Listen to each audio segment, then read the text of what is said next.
৭৫ বছরে পা দিলেন বর্ষিয়ান অভিনেত্রী শাবানা আজমি। শাবানা আজমি তার এই বিশেষ দিনটিকে স্মরণীয় করে রাখতে ফ্যামিলি ও ফ্রেন্ডসদের সাথে নাচে গানে বিশেষভাবে সেলিব্রেশন করেন। শাবানা তার হাজব্যান্ড গীতিকার জাভেদ আখতারের সাথে বিশেষভাবে কাপল ড্যান্স করেন।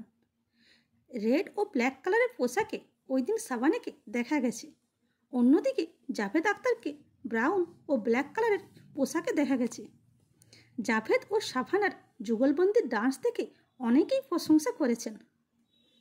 এছাড়াও এই অনুষ্ঠানে অনেক তারকাই উপস্থিত ছিলেন। করণ জোহর, সোনু নিগম, নীনা গুপ্তা, রেখা, মাধুরী দীক্ষিত ও উর্মিলা মাতন্ডকর সহ অনেকেই এই অনুষ্ঠানে উপস্থিত থেকে শাবানাকে হ্যাপি বার্থডে উইশ করেন। এখানে শাবানাকে ক্যাসি পহেলি জিন্দেগানি গানে রেখা, মাধুরী দীক্ষিত ও উর্মিলা মাতন্ডকরের সঙ্গে ডান্স করতে দেখা গেছে।